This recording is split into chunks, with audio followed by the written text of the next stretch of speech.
တချို့ခွေးပိုင်ရှင်တွေဟာသူတို့ရဲ့ခွေးတွေရန်လူပြီးအန်တရယ်များတဲ့အပြုအမူတွေပြသတဲ့အခါအခက်ခဲတွေနဲ့ကြုံရတတ်ပါတယ်။အခုမြင်တွေ့ရမယ့်ခွေးကတော့ chip ဆိုတဲ့ခွေးပါ။ဒီခွေးဟာအခြားခွေးတွေထက်ပိုအန်တရယ်များတယ်လို့စီဇာမီလန်ကယုံကြည်ခဲ့ပါတယ်။ဒီလိုအန်တရယ်များတဲ့ခွေးကိုယုံကြည်စိတ်ချရတဲ့အဖော်မွန်တကောင်ဖြစ်အောင်ဘယ်လိုပြောင်းလဲနိုင်မလဲဆိုတာစိတ်ဝင်စားစရာပါ။ စီဇာဟာချစ်ရဲ့ရန်လူမှုတွေကိုထိန်းချုပ်ဖို့ e-collar ကိုအသုံးပြုခဲ့ပါတယ်။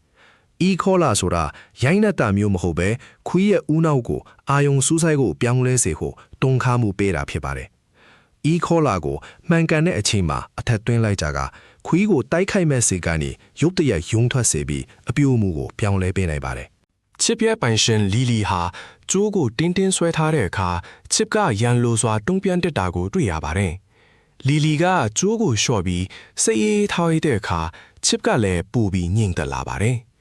ဒါကခွေးတကောင်ရဲ့အဖြူမူဟာပိုင်ရှင်ရဲ့စိတ်အခြေအနေနဲ့အဖြူမူပေါ်မှာဘလောက်အထိမိခိုနေတယ်ဆိုတာပြသနေပါတယ်။ ချစ်ကိုခွေးအုပ်စုတအုပ်နဲ့အတူတူလမ်းလျှောက်ခိုင်းတာက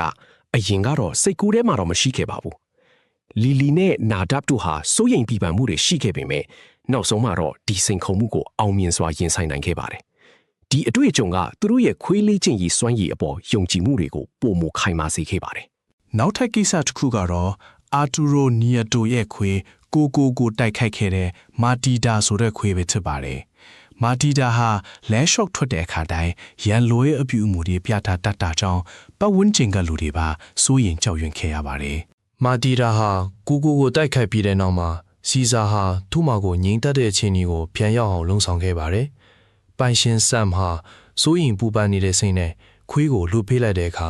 မာတီတာဟာသူ့ကိုကာကွယ်ဖို့အတွက်ပူပြီးရန်လိုတဲ့အပြုအမူကိုပြသခဲ့တာပဲဖြစ်ပါတယ်။ စီဇာက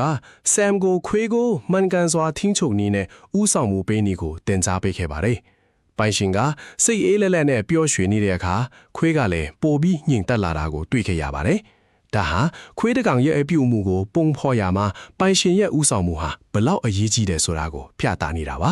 ။ မာတေးတာအတွက်နောက်ဆုံးစမ်းသပ်မှုကတော့လူအများစိတ်ပူပန်နေတဲ့အများပြည်သူသုံးခွေးပန်းချံကိုခေါ်သွားတာပါပဲ။ပိုင်ရှင်တွေကမာတေးတာဟာအရင်အတိုင်းရန်လိုတဲ့အပြုအမူကိုပြန်ဖြစ်မှာကိုစိုးရိမ်ခဲ့ကြပါတယ်။ဒါပေမဲ့မာတေးတာဟာခွေးပန်းချံထဲမှာအခြားခွေးတွေနဲ့ရန်ဖြစ်ခြင်းမရှိဘဲပျော်ရွှင်စွာဆော့ကစားခဲ့တာကိုတွေ့ရပါတယ်။ ဒီခွေးတွေရဲ့အပြုအမူတွေအောင်မြင်စွာပြောင်းလဲသွားတာဟာပိုင်ရှင်တွေရဲ့ဥဆောင်မှုနဲ့စိတ်ငြိမ်သက်မှုကြောင့်ဖြစ်ပါတယ်။ခွေးတိုင်းကကောင်းမွန်စွာလေ့ကျင့်ထားတဲ့ပိုင်ရှင်ကိုလိုချင်ကြပါတယ်။